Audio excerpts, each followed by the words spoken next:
Domain range of the real function defined by f(x) equal to modulus x minus 1। बेटा ध्यान सुनना, modulus x minus 1 मेरा एक function है, मुझे डोमेन और रेंज फाइंड करना है। तो चलो डोमेन क्या होगा here f(x) is a modulus function. कैसा है बेटा? मॉडुलस फंक्शन है। अरे कोई ऐसी कंडीशन आपको दिखाई दे रही है कि हम x की वैल्यू कोई पुट ना कर सकते हो? जहां मैं x की कोई भी वैल्यू पुट कर सकता हूं, ऐसी कोई भी यहाँ पे चीज मुझे दिखाई नहीं दे रही जो मैं पुट ना कर सकता हूं। इसका मतलब डोमेन क्या हो बेटा? बेटा बात नहीं, डोमेन बताइए। So domain is equal to set of real number. चलिए तो हमारा आंसर आ गया। इसका जो डोमेन है वो सेट ऑफ रियल नंबर है। रेंज कैसे निकालोगे? जल्दी बताइए रेंज की वैल्यू। हाँ बेटा, we know modulus x minus की वैल्यू क्या होती है? हमेशा ग्रेटर देन इक्वल टू 0, क्योंकि मॉडुलस के अंदर जो भी संख्या होती है वो हमेशा मॉडुलस ओपन करने के बाद पॉजिटिव आती है। हमें पता है कि x माइनस वैल्यू की वैल्यू जो है मॉडुलस की वैल्यू कभी भी नेगेटिव नहीं हो सकती, 0 हो सकती है या 0 से ग्रेटर हो सकती है। तब 0 से ग्रेटर होगी एक्सिमल, तो चाहे कुछ भी रखो तुम्हारी, वो तो रियल नंबर्स है। लेकिन इसका मतलब ये हुआ f(x) जो है वो क्या हुआ? Greater than equal to 0। इसका मतलब रेंज क्या होगी इसकी? 0 से इनफाइनाइट क्लोज ब्रैकेट। तो ये हमारा आंसर है, ये है रेंज और ये है इसका डोमेन। जल्दी करिए क्वेश्चन नंबर 5 क्या होगा? रियल नंबर होगा। क्वेश्चन यहां से देखा है x बिलोंग टू r, इसका मतलब जो डोमेन है वो रियल नंबर है। मेरी बात सुनोगे पहले ध्यान से। f equal to, for example मैंने यहाँ पे लिया, सपोज करो माइनस 5 ले सकता हूं, 5/25 अपॉन 26। इसका एक एलिमेंट ही आएगा। आपको रेंज की तरफ लेना चाह रहा हूं मैं, ध्यान दीजिएगा। आपने माइनस 5 पुट किया, यहाँ पे कर सकता हूं, that is the real number. तो 5/25 अपॉन 25 प्लस 1 26। आपने माइनस 4 पुट किया, 16/17। यस और नो? आपने माइनस 3 पुट किया, 9/10। आपने माइनस 2 पुट किया, 4/5। माइनस 1 पुट किया, 1/2। आपने 0 पुट किया, 0। आपने प्लस 1 पुट किया, 1/2। आपने प्लस 2 पुट किया, 4/5 and so on. Infinite element इसके अंदर होंगे।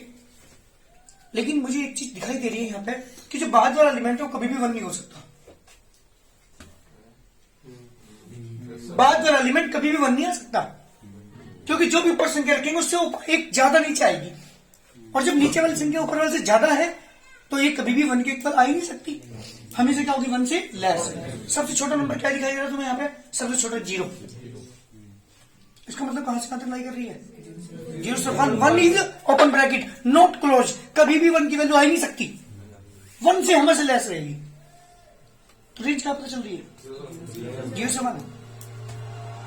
ध्यान दीजिए, मैंने तो कुछ एलिमेंट लिखे, मुझे इन्हीं से पता लगा कि मैं कितने भी एलिमेंट यहां पुट कर लूं। आप कोई भी रियल नंबर यहां पर पुट कर दें, सेकंड नंबर 100% 1 से ग्रेटर कभी नहीं आ सकता।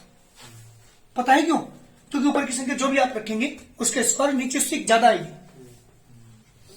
1 प्लस है, यहां देख लीजिए, एक्स स्क्वायर ऊपर, एक्स स्क्वायर नीचे, बट 1 प्लस ऐड हो रहा है उसमें। तो हमेशा डिनोमिनेटर क्या होगा? 1 ग्रेटर होगा किससे? न्यूमरेटर से। और जब डिनोमिनेटर न्यूमरेटर से 1 ज्यादा होगा, इसका मतलब क्या होगा? वो कभी 1 के इक्वल आएगी नहीं, हमेशा 1 से लेस होगी। वो कितनी भी हो सकती है लेस, बट 1 पे नहीं जा सकती। तो रेंज क्या हुआ? This shows that the range of this function वो है बेटा 0, क्योंकि मैंने देख लिया सबसे छोटा एलिमेंट 0 है, इससे छोटा एलिमेंट इसमें आ ही नहीं सकता। तो सबसे छोटा 0 है, बट उससे बड़े हैं सारे, और 1 से लेस है, 1 कभी भी नहीं आएगा। तो डायरेक्ट कर देंगे आंसर। कोई दिक्कत मुझे बोल देना अभी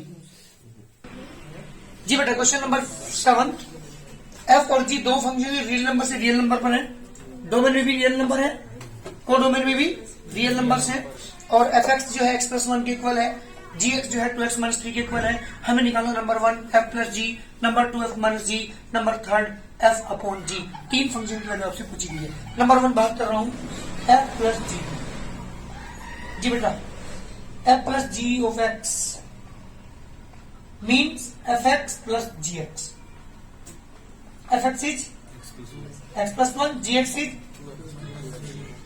कितना के बेटा 3x minus 2 is the correct answer. Second part, f minus g of x means fx minus gx.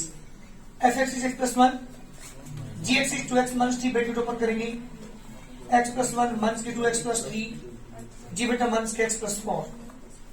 Third part, f upon g of x means fx upon gx. fx की वैल्यू x plus 1, gx की value this right answer. जल्दी करिए. एक function आपको दिया हुआ है, इसमें f इक्वल टू 1,1 इसके एलिमेंट है, 2,3 इसका एक एलिमेंट है, 0,-1 इसका थर्ड एलिमेंट, माइनस के 1,-3 इसका फोर्थ एलिमेंट. केवल इस फंक्शन के अंदर 4 एलिमेंट है. Only 4 elements in this function. Be a function. ये फंक्शन है from z to z. हर का z to z पर है, यानी इंटीजर के सेट से इंटीजर के सेट पर है. डोमेन भी सेट ऑफ इंटीजर, कोडोमेन भी सेट ऑफ इंटीजर्स. क्वेश्चन ही क्या पूछा है? Defined by F x equal to, ध्यान दीजिएगा, defined by F x equal to A x plus B. Question ने कहा है कि course of integers A B determine and B. A और बी आपसे पूछा है, ए और बी हमें फाइंड करना है. कैसे करोगे? ए और बी फाइंड करना है, दैट इज द फंक्शन है ना, जिसकी वैल्यू आपको दी है f x equal to A x plus b. और मुझे निकालना क्या है? ए और बी की वैल्यू फाइंड करनी है. सॉल्यूशन की बात ध्यान दीजिएगा. F x equal to A x plus c, this is a linear function. Linear जो किसे कहते हैं पता है आपको? किसे कहते, जिसकी डिग्री 1 हो. पॉलिनोमियल हालांकि बट ये लीनियर है, क्योंकि इसकी मैक्सिमम डिग्री कितनी है? 1 है. तो this is the linear function. मेरी बात सुनो ध्यान से. ये जो एलिमेंट आएगी इस फंक्शन से तो आए होंगे. कर दो पुट, एलिमेंट तो बताया मुझे. यहां पुट करते ही, जब आप पुट करोगे, ध्यान दीजिए क्या पुट करोगे बताओ. First of all we put x की क्या पुट करोगे, जल्दी बोलिए? 1. और किसकी जगह? एफ एक्स की जगह क्या पुट करोगे? 1. ये तो पहले एलिमेंट को पुट कर दो या दूसरे को, तीसरे, तुम्हारी मर्जी, किसी को पुट कर लेना. वहीं से एक को पुट कर लो, एक इक्वेशन बनेगी. दूसरे पॉइंट को पुट कर लो, दूसरी इक्वेशन बनेगी. दोनों सॉल्व करके भी निकाल दो आंसर. करिए पुट जल्दी. We get 1 is equal to a into 1 plus b means a plus b is equal to 1. That is equation number 1. Again क्या पुट करोगे? Again put x equal to 2 and fx is equal to 3 and we get 3 is equal to a into 2 plus b means 2a plus b is equal to 3. Equation number 2. ऐसा कुछ भी नहीं है, कोई सा element put कर लेना कि मैंने दोनों पुट किए, दो ही हमारा आंसर है, ऐसा नहीं है. क्योंकि 4 एलिमेंट फंक्शन के अंदर क्या, कोई से पुट कर लो. That is the X, that is the F X, X F X, X F X. F X Y की इक्वल तो होता है, तो वाई कह दो चाहे एफ एक्स, बात एक ही है. एफ एक्स जो है वो किसका एलिमेंट होता है? डोमेन का, कोडोमेन का, कोमोडोमेन का. और जो एक्स होता है जो हम पुट करते हैं एफ के अंदर, वो होता है डोमेन का. ध्यान रखना हमेशा. वाई हमेशा एफ एक्स ही होता है. चलिए, जब मैंने दोनों इक्वेशन को सोल्व करना है, first minus second. a plus की b equal to 1, 2a plus की b equal to 3, negative negative negative cancel out, minus a equal to -2, बेटे इज 2. तो पुट कर दो. Put in equation number 1, 2 plus की b equal to 1, b equal to -1. तो मेरा answer क्या आ गया बेटा? आंसर आ गया 2 और -1. a equal to 2 and b equal to -1. भी ज्यादा आंसर. जल्दी करिए. क्वेश्चन ध्यान सुनिएगा, क्योंकि क्वेश्चन हमें 12th क्लास के एक्सरसाइज की तरफ लेके जा रहा है. R be relation from n to n, इधर भी नेचुरल नंबर, डोमेन में भी और रेंज में सॉरी कोडोमेन में भी नेचुरल नंबर के सेट है दोनों तरफ। किस प्रकार है कि जिसके लिमिट a, b टाइप के हैं और a, b दोनों ही नेचुरल नंबर्स हैं और a equal to b square. इसका मतलब समझ में आ रहा होगा आपको। इसमें भी नेचुरल नंबर्स हैं 1 2 3 4 5 6 7 up to 9, 1 2 3 4 5 6 7 up to 9 up to infinite. अगर मैं 1 यहां पर रखता हूं, यहां पर 1 है ना, तो मेरी a equal to b square के इक्वल। जैसे 9 की इमेज यहां पे 8 और 9 की image 3,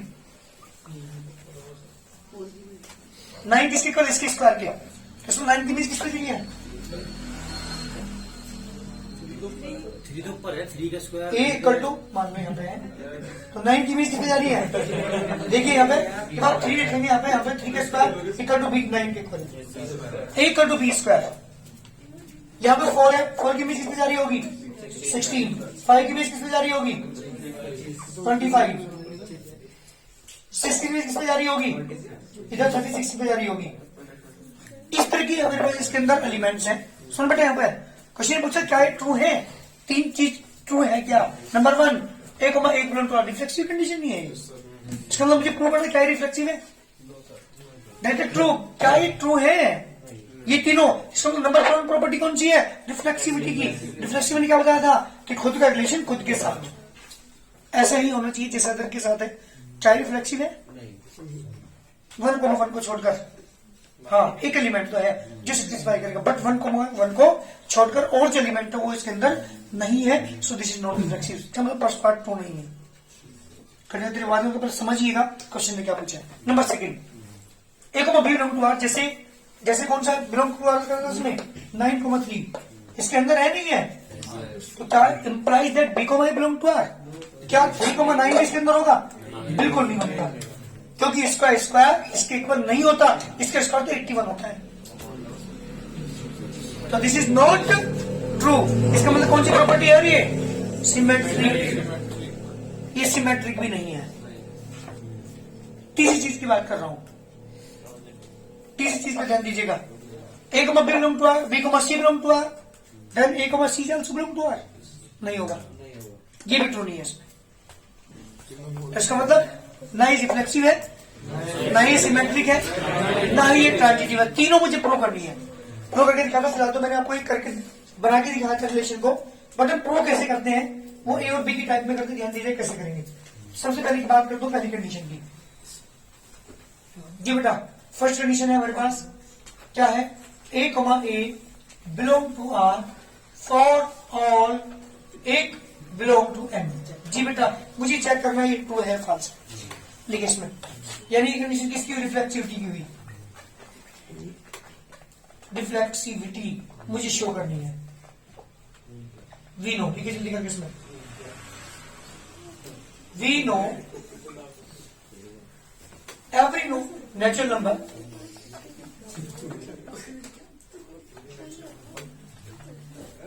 is not equal to the square of itself।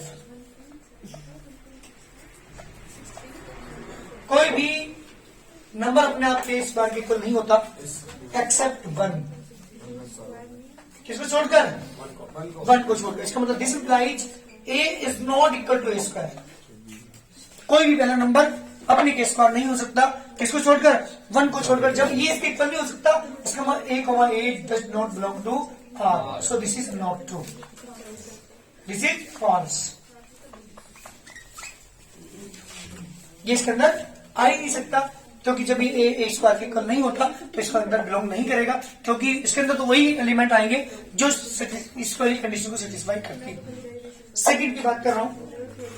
Second बेटा ध्यान दे, a, b belong to r implies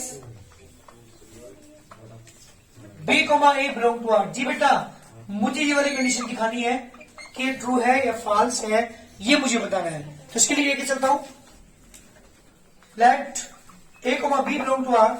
पहले यहां सुनो ध्यान से बेटा, ध्यान सुन। सिमेट्रिसिटी कंडीशन है ये। क्या कंडीशन है, सिमेट्रिसिटी। ये मुझे शो करना है। कैसे शो करते हैं symmetricity, let a comma B belong to r. एक बात बताइए, जब ए भी आर के अंदर है तो ए किसके इक्वल होगा? बी स्क्वायर के, क्योंकि पहला एलिमेंट 100% बी स्क्वायर के इक्वल, तभी तो रिलेशन के अंदर होगा। इसे मैं लिख सकता हूं ऐसे, बी स्क्वायर इक्वल टू ए, यानी बी स्क्वायर टू कितना आ गया? स्क्वायर रूट ऑफ ए। अगर ये बी भी ए स्क्वायर के इक्वल आ जाता तो बी को मैं ए के अंदर लाई कर जाता, लेकिन ये बी किसके इक्वल आ रहा? रूट ए। यानी लिखेंगे this implies b is not equal to a square, so b comma a does not belong to R, so this is false also. ये भी ट्रू नहीं है, क्योंकि b जो है वो a स्क्वायर के इक्वल नहीं आया। अगर b भी a स्क्वायर के इक्वल आ जाता तो ये इसके अंदर लाई कर जाता, लेकिन ये स्क्वायर के इक्वल नहीं, तो रूट के इक्वल आ रहा है। So this is also false. बात करते हैं किसकी? नंबर थर्ड पॉइंट की। थर्ड पॉइंट क्या था बेटा? A comma B belong to R, B comma C belong to R implies that A comma C also belong to R. जी बेटा, मुझे शो करना है। इसका मतलब कौन सी प्रॉपर्टी है ये? जी, ट्रांजिटिविटी। ये थर्ड प्रॉपर्टी है, ट्रांजिटिविटी। मुझे सिर्फ शो करना है कि ये इसके अंदर लाई करती है या नहीं करती, ये भी मुझे शो करना है। क्लियर? कैसे करते हैं ध्यान दीजिएगा। क्लियर? सुनो, ए को बी इसके अंदर क्या करता है बेटा? बिलोंग। बी को सी भी क्या करता है इसके अंदर? क्या याद रखिएगा, जब ए को बी इसके रिलेशन के अंदर है तो ए किसके इक्वल होगा? बी स्क्वायर के। बी को सी है तो बी किसके इक्वल होगा? ये फर्स्ट और ये second. From first and second दोनों इक्वेशन से क्या गया बेटा? ए इक्वल टू बी की जगह क्या पुट करूं यहाँ पे? सी स्क्वायर, इसका भी होल स्क्वायर, यानी ए इक्वल टू सी की पावर 4 के इक्वल है। बट क्या आ जाना चाहिए? अगर ए को सी के अंदर ए इक्वल टू सी स्क्वायर आना चाहिए था, लेकिन यहाँ पे क्या आ गया? सी की पावर। यानी this implies A is not equal to C square, so A comma C does not belong to are. So this is also false. This is also false. तीनों कंडीशन क्या आपको कर दी मैंने? तीनों ही कंडीशन क्या है बेटा? ट्रू नहीं है, ना ही रिफ्लेक्सिव है, ना ही ये सिमेट्रिक है, ना ही ये ट्रांजिटिव है। ऐसे ही 12th क्लास के अंदर जो एक्सरसाइज स्टार्ट करोगे वो यही पहले क्वेश्चन यही से स्टार्ट होंगे। प्रूव कर देते रिफ्लेक्सिव, सिमेट्रिक और ट्रांजिटिव, या नोट, मतलब कोई से भी आप प्रूव करा सकता है, कोई भी वो नोट करा सकता है। और कभी कभी इक्विवेलेंस प्रूव करने के लिए पूछेगा। किसे कहते हैं इक्विवेलेंस? जिसमें तीनों कंडीशन सेटिस्फाई करती हो। वो रिलेशन की ये प्रॉपर्टीज है जो आप 12th क्लास में सीखोगे।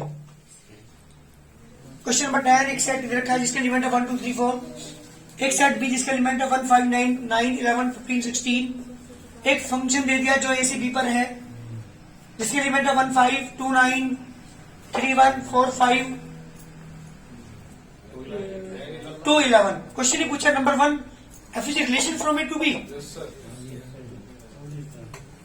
अब ये देखिएगा किस एफ के अंदर हर पेयर का पहला एलिमेंट सेट ए का है क्या? हर पेयर का बाद एलिमेंट सेट बी से है क्या? 5 9 1 4 5 11, बिल्कुल ठीक। रिलेशन है नहीं है? This relation. अब देखिए यहाँ पे सोल्यूशन की बात कर रहा हूं, देखो इसका आंसर में first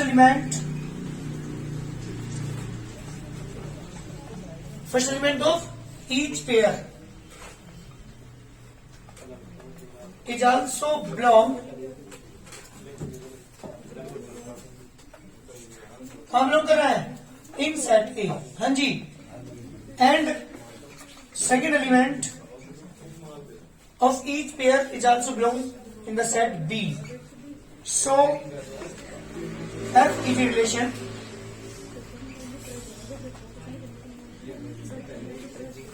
from A to B. जी बेटा, पहले क्वेश्चन का आंसर पता लगे, दिस दैट ट्रू। सेकंड की बात कर रहा हूं, सेकंड के बारे में बताइए जल्दी। क्यों? हाँ, आप देख रहे हो 2 और 2 यहाँ पे भी आया हुआ। आपको बताया था मैंने कि हर पेयर का पहला एलिमेंट अगर डिफरेंट है तो फंक्शन है, वरना नहीं है। देखिए यहाँ पे first element of 2 pair, 2 pair का आर सेम है। दैट इज कौन से है बेटा? 2 9 and 2,11. So this is not a function. ये फंक्शन नहीं है. This is false. जी बताइए मेरे क्वेश्चन का आंसर है, जल्दी करिए. सोल्यूशन है this is not belong to the. So 2,9 2,11 दोनों इसके अंदर आए हुए हैं. फर्स्ट एलिमेंट इसका सेम है. So this is not a function, this is false.